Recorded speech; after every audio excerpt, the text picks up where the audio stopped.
football. So it's with great enthusiasm and great optimism that we welcome to the IU family an individual whose passion for the game, commitment to excellence, and proven leadership have truly set him apart as the ideal candidate to join our Hoosier family as our football's 30th coach at Indiana University. Now, I had the opportunity to spend a couple of hours with Coach Cignetti just this week, the other day, and learned a great deal about him and who he is and what he can bring to Indiana.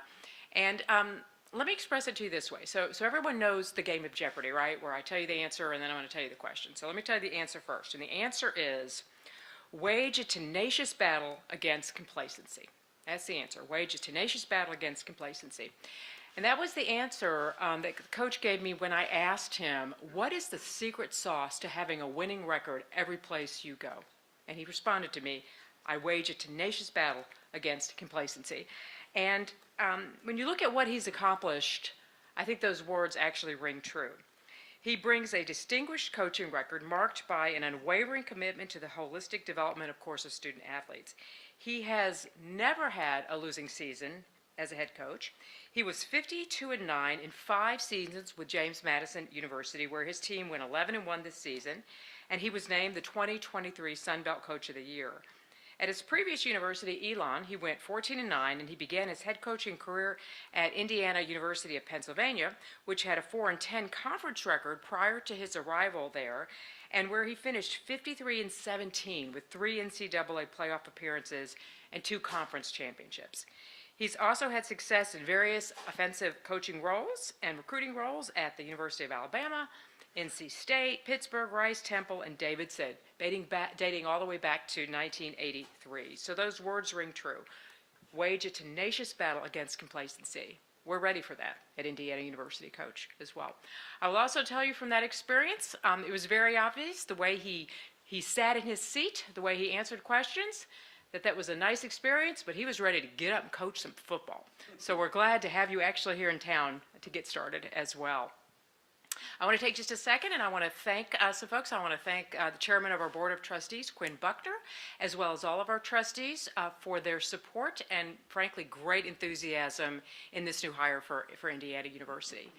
I also want to thank our athletic director, Scott Dolson. Scott ran an amazingly professional and tight search. I was so impressed with the way he ran this search.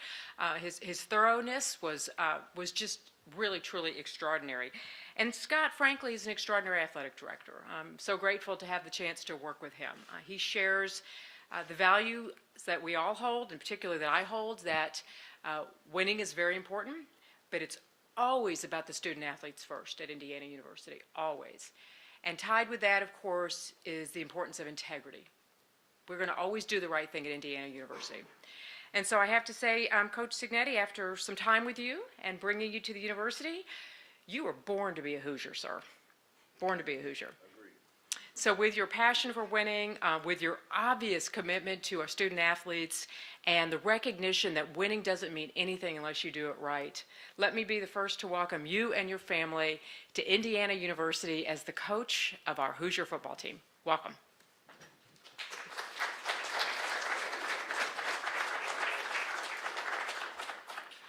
Thanks, Pam. Let me tell you, I'm excited to be here today.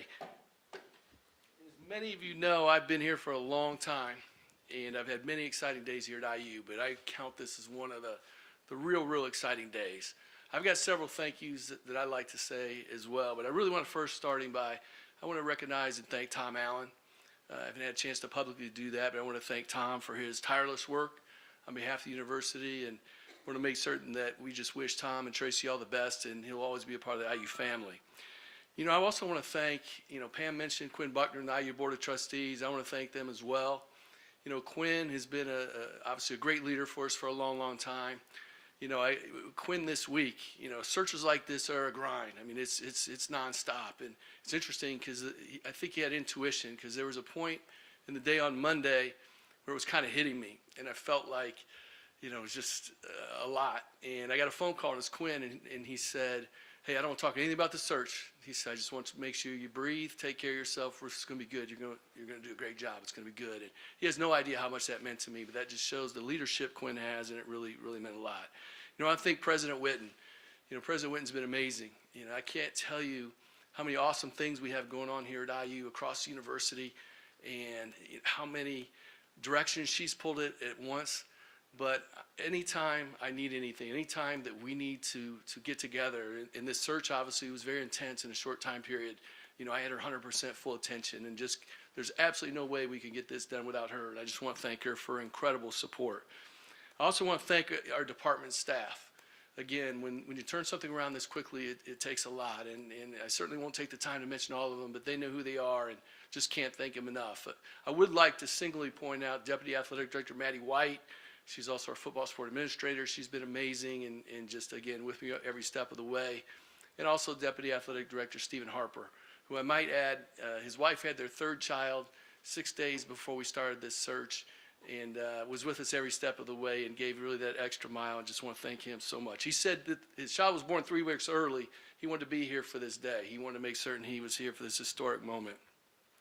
I also want to mention one other thank you. I want to thank Pete Yonkman and the Hoosiers for Good and Hoosiers Connect collectives.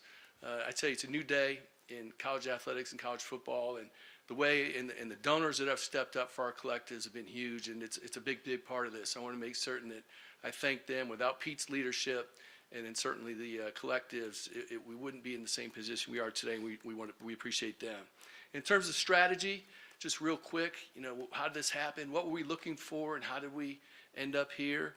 We put together a profile. We really put together what do we need right now? What is exactly what we're looking for? It's if this goes well, what would a coach look like? What would they be all about? We had really 3 things that I'll highlight now. I won't go through the entire list. It was pretty exhaustive. But we really wanted an experienced, successful head coach. That was really important to us. We really wanted a high-level recruiter. We wanted someone who was a proven evaluator and developer of talent. And we really wanted someone also that worked with quarterbacks. Quarterbacks was really important to us. We also want to make certain someone really understands the modern era we're in right now with NIL and the transfer portal. That was really, really important. And finally, we wanted a winner. We wanted someone with some swagger, with some confidence that could really bring that to our program and really help establish the identity of IU football. As Pam said, we had an exhaustive search. We really went quickly, but we scoured the country, and fairly quickly, Curt identified himself as someone that was really different. He really did. And you may think, well, why? What stood out about him? Again, just a few things. There were several things, but the main thing I would say is right away, and this came out in the first conversation I had with him, he's a winner. And I remember hanging up after the first call with Curt, and I remember going into Maddie White's office, and I said, hey, this guy's different. I think he can win here.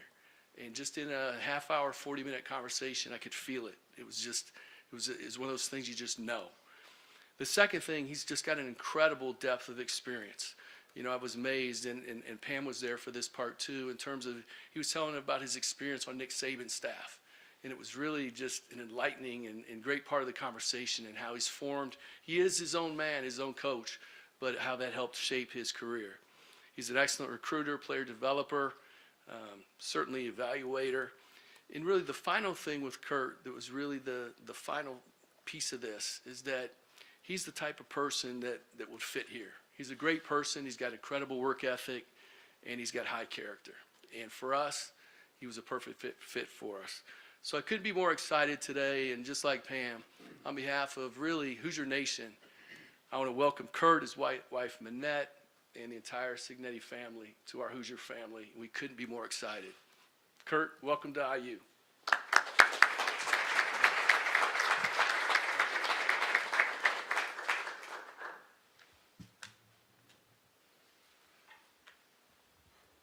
Thank you, Scott.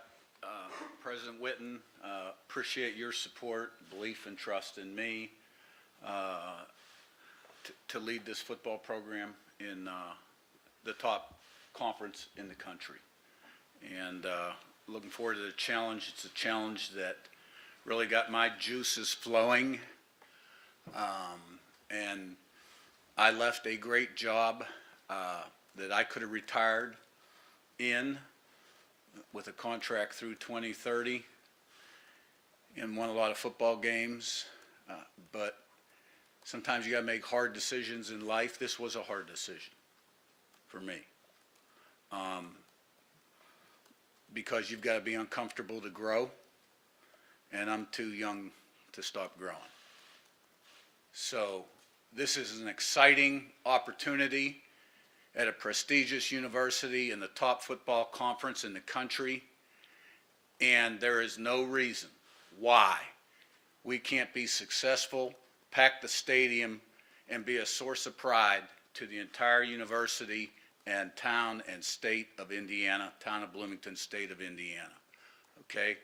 We're going to change the culture, the mindset, the expectation level, and improve the brand of Indiana Hoosier football.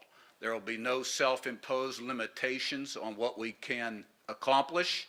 It'll be a day-by-day process that is hinged on being focused on the present moment and improving as much daily as possible to put yourself in the best position tomorrow.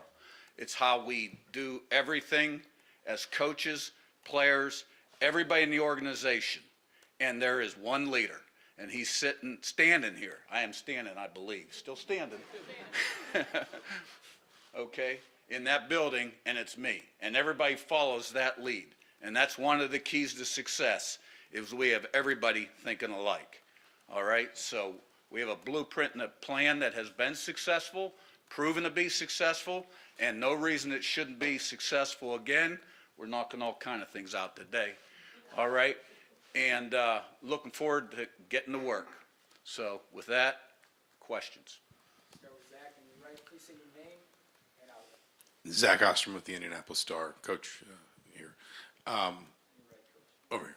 Yep. Nice to meet you. We heard a lot from President Witten and Scott Dolson about why you were the right choice for them as Yeah. you evaluated them, as you evaluated the job. Why was this? What were the factors that made this the right choice for you?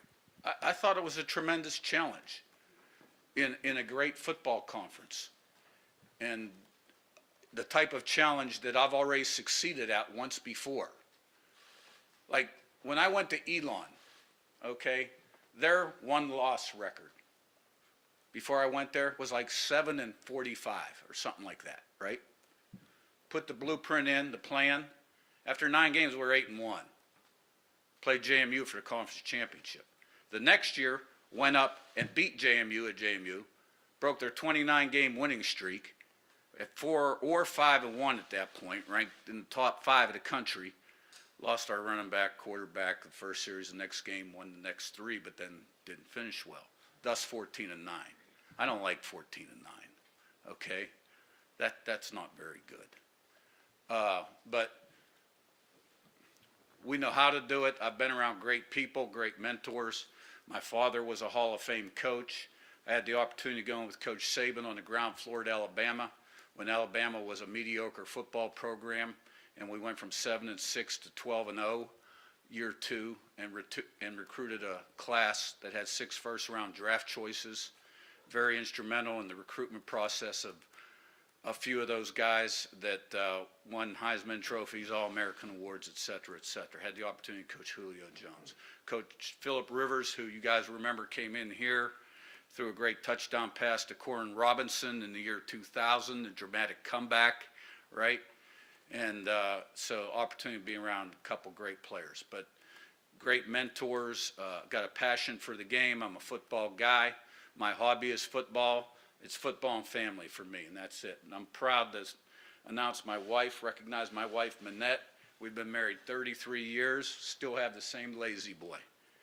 And my son Curtis, the oldest at 32, right, who until a couple days ago was making more than me, and the other 2, the girls are doctors married to neurosurgeons, and they're all 4.0 students. So mom's got a little talent. I'm just kind of average.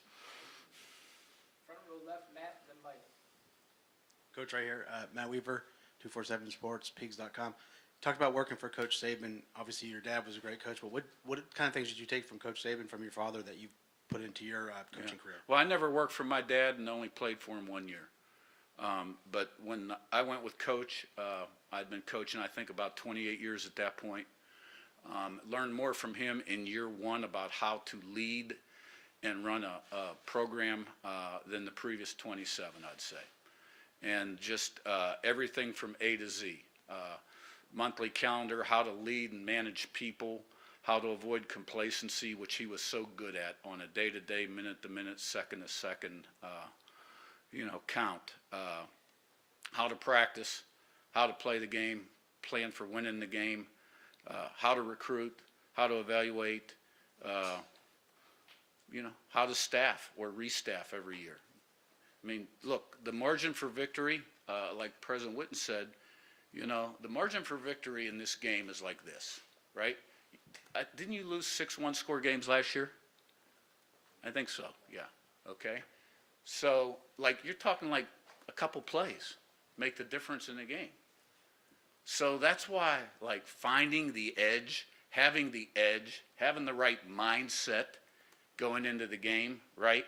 Making sure complacency isn't setting in on your organization on Sunday after a big win or Monday, you follow me? That by Wednesday, you better know in your mind, my mind, I got it right. I got everybody right where I want them. Look, we start staff meetings at 7 in the morning, 7:30. I'm in at 5, preparing the day, right? And when I start talking about making sure we got the edge, avoiding complacency, everybody's mindset where it needs to be, it starts the second I walk in that staff room. Because it's a top-down approach. Starts with me, and I make sure those 10 guys are thinking like we need them to think. Because it's going to filter down the players. Because look, those first 2-3 games, everybody's ready to play. Everybody. After that, it's who shows up ready to play. Right? That's called coaching. And it counts. Mike, front left, and center. Yeah, Coach Mike Nyzak from the Herald Times. I spoke to a couple of your colleagues from Elon this morning. They said, kind of what you're alluding to, that the day one you tried to instill belief into the team, and it rubbed off, and that was kind of one of the keys to kind of the run you guys made. How do you do that day one? You've talked about kind of improving the brand. You said it starts from the top, but what goes into that? I don't have a magic wand that I'm going to wave right now, and everybody's going to feel like a champion and a winner, okay? I just got to have the team ready the first game of the year. It's a process. And it's a process, and it's a way you go about doing things. It's a standard, it's an expectation. High standard, high expectation, it's accountability, right? It's discipline, commitment, toughness, work ethic, pride. It's wanting to be great versus wanting to be normal. And, normal kind of equals average. And average is okay. There's no problem with average, except in my business. My business, average is the enemy. And to be great, you got to have special focus, special commitment, special preparation, and discipline, and the ability to say no to some things. All right? So you stack great days on top of each other. You play the game the way we want to play the game, one play at a time, 6 seconds a play. Every play's got a life and a history of its own. Play every play like it's nothing. Don't be affected by success or failure. Be able to compartmentalize and go to the next play. Playing it the same way. Because what happens then? You get to the end of the game, game's on the line. You're used to practicing that way, playing that way, right? You're just doing your thing. That guy's looking at the scoreboard and he's like, tightening up a little bit. You win those games. Like at Elon, we won those 8 games in a row that first year, 8 and 45, whatever they were. Every one of those games I went to last play of the game. It was the most unbelievable thing in the world. Last play of the game. This year at JMU, we won more one-score games than any year I've been there. Because we had a lot of new pieces on offense. Took us a while. All right? I think we led the country in one-score wins. I know we did 3/4 of the way through the season, and may have at the end of the year. So it's a way that you do things, and it's a mindset. Sammy, front left, and top. Coach Sammy Jacobs, Hoosier Huddle. The staff you're bringing with you, those guys have done a pretty good job. Can you take us through those guys who are coming with you and describe what they're about and how they help you with the process? Yeah, they're kind of like recruits right now that I can't comment on because they haven't gone through the background checks and the paperwork and stuff like that. But I have a great group of guys on my staff, and a lot of them will be joining us here. I will talk and evaluate every staff member from last year's staff as well, and we'll put together the best staff for Indiana University. Todd, second row right, and Mason. Todd Golden with CNHI Indiana. Curt, Scott mentioned an emphasis on developing quarterbacks. How were you successful in convincing him you were the right guy to do that? What's your own philosophy on making quarterbacks elite? It didn't take much convincing. The proof's in the pudding. I mean, we had 4 quarterbacks at JMU in 5 years. They all had their major skeptics going into the season, and all 4 of them were conference player of the year on offense. So, you tweak the offense depending on the strengths of the team, what the quarterback can do, how's the offensive line, what's your receiving core like, et cetera. I mean, we've also had 2 1,000-yard receivers in the same season, 2 out of the last 3 years. We led the conference in scoring every year I've been at JMU. We led the country in defense against the run this year, led the country in sacks, at least until the 11th or 12th game. I don't know if we finished first. I think we did. TFLs have always been high. Points allowed has always been very low. Special teams have always been very good. And we've been the least penalized team in the conference the last 2 to 3 years, which was a dramatic change from when I first went there. Mason, front row right, and Seth. Coach Mason Williams with Dozier.com to your right over here. Scott said that they wanted a coach that was going to be able to utilize NIL and resources, and that is obviously a very powerful resource for college football now. What is your plan to utilize it here in Indiana? Use it as smart and efficiently as possible. I mean, it's mathematics. Here's what you got. You rank your team. Here are our best players. And here's what this guy should get and that guy should get. You lose a guy, okay, you got a little more. You lose a guy, now you got to go get a guy. It's really not that hard. Seth, right in front, and Tom. Seth Tao with the Daily Hoosier. They talked about your recruiting acumen. I know you served as recruiting coordinator at Alabama. I guess, what's your approach to recruiting and philosophy for recruiting? Are there any maybe characteristics you look for specifically? And, I mean, what to you makes a good recruiter? Well, I think it's, from a sales standpoint, it's presenting your brand and the opportunities created by your brand, developing relationships. I think the evaluation component is really important.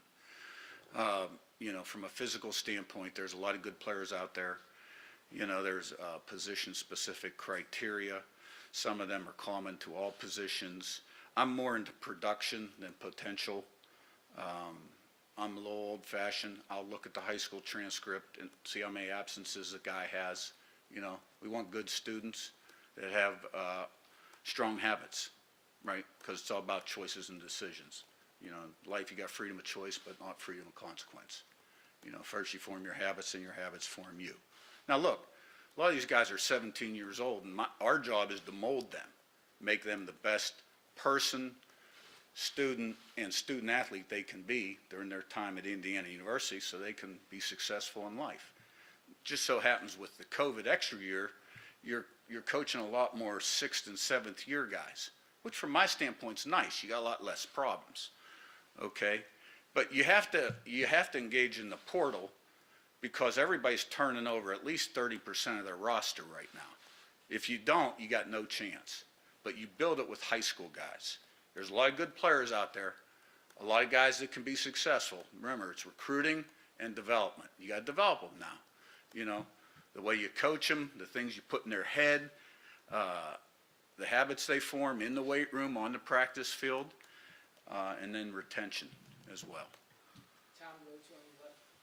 Coach Tom Bruce, Sports Illustrated Indiana. Welcome to Bloomington. Thank you. You are joining a Big Ten conference where half the teams in the league are continuously recruiting 4-star and 5-star type athletes. Yeah. How that has not happened here. I mean, when you are trying to compete at that level for recruiting, What do you need to do to make things different here Yeah. to be more successful with that at the higher level? Yeah.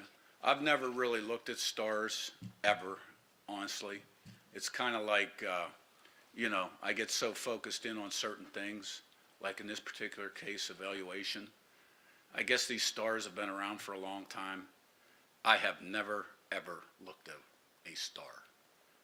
Do you really think some guy that puts stars on kids knows what he's talking about compared to coaches who are watching hours and hours of tape on kids? Now, if you want to get ratings and you want to go recruit the guys with the most stars, because there's always going to be somebody who shouldn't have 4 stars that's going to be available, right? You can go ahead and do that. That's not how we operate. Jim, go to on your left, and Zion. Coach Jim Coyle with Indiana Sports Beat Radio. With the move up to the Big Ten, you also move into a league that is fraught with the NIL portion of this, and there's a pledge of $3 million to the football program. Mm-hmm. How are you going to develop that plan, since that's not something you've had to really deal with before? Yeah, it is. And do it in a way that you can compete the best you can with the teams in the league. Yeah, I'm not sure what you're referencing, not having to deal with. So we've been dealing with NIL for 3 years now, and we had a collective at JMU. So I guess your question is, I thought I answered it already, to be honest with you. There's going to be people in this conference that probably have more resources than we do, but that's not detrimental. You got to take the right kind of guys. You got to develop them, form the intangibles on your football team, right?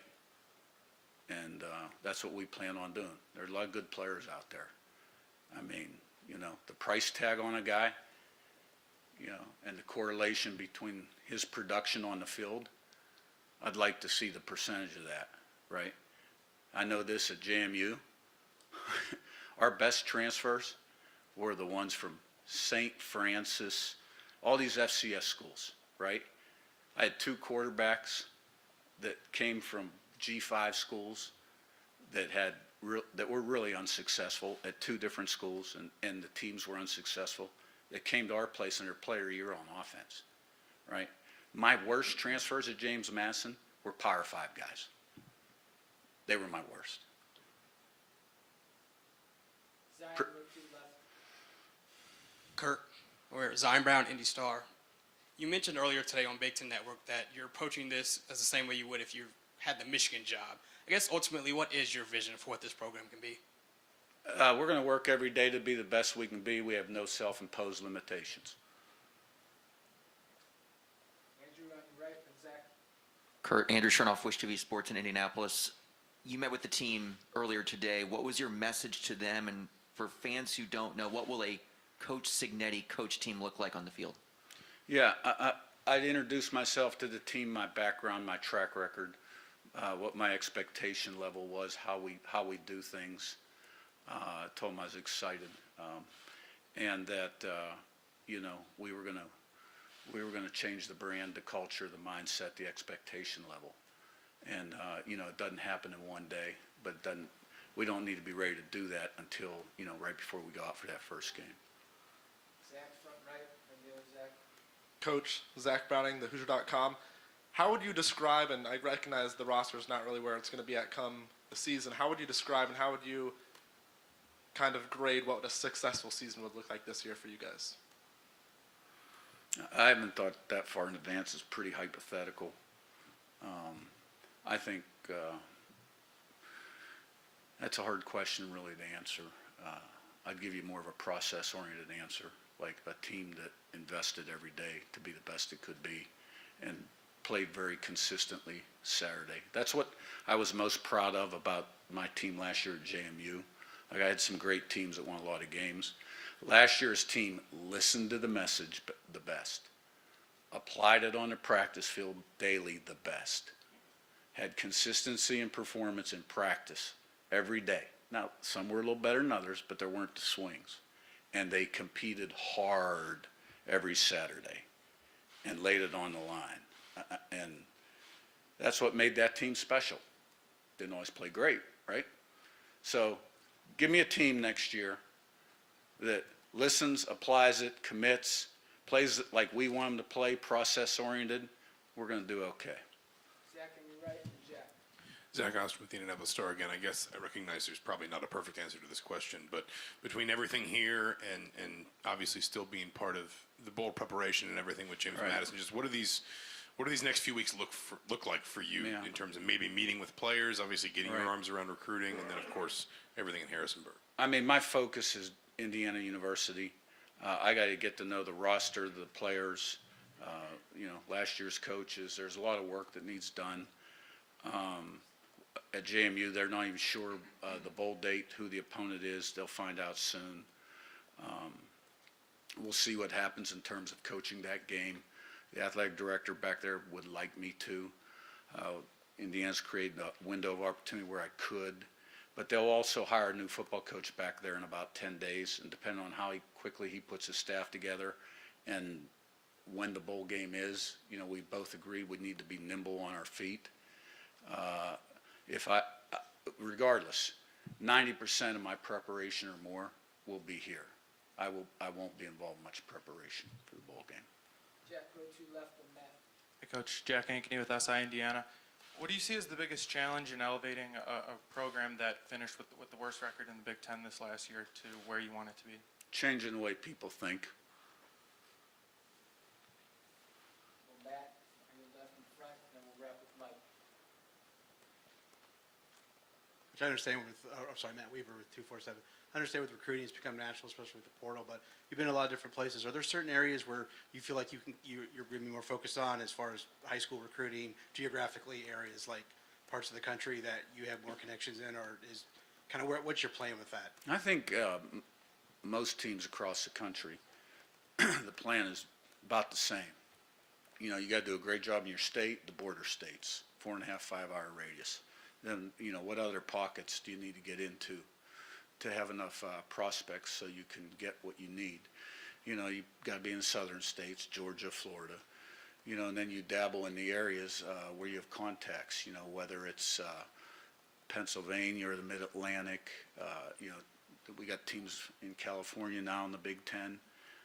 There's players from California on the roster. There's players from Texas, Louisiana, Alabama, Tennessee, which isn't that far from here, Kentucky. So, wherever they are, we'll find them. And, if we think they're a good fit and a good match, then we'll get them on campus. And, Mike, last one. Yeah, Mike Nisley again from the Herald Times. It's kind of a two-part but related. You mentioned your wife and your family. As you've kind of risen up the ranks, how have you leaned on her, and what was her kind of reaction to you getting this opportunity? And has she pushed you, like you said, to be uncomfortable? And then your father, obviously, you mentioned him, Hall of Fame coach of West Virginia. What would this moment be like for him to see you here standing in the Big Ten now? well, I think he's probably would have had a lot of proud moments. When you're at the crossroads, you think a lot about what would he say. But you're your own guy and you do your own thing. With the kids out of the house and the dogs gone, my wife's had the opportunity to make more away games, be on the team plane, stuff like that, and get around the program a little bit more, which really to me is I love that. I think it just enriches everything and makes it more meaningful. And we're excited about this opportunity. There's great people in this state. This is a tremendous institution that, its time has come to make some noise and make a statement, and we're going to work every day to make that happen. All right, thank you, Coach. Thank you. We're going to take pictures over here.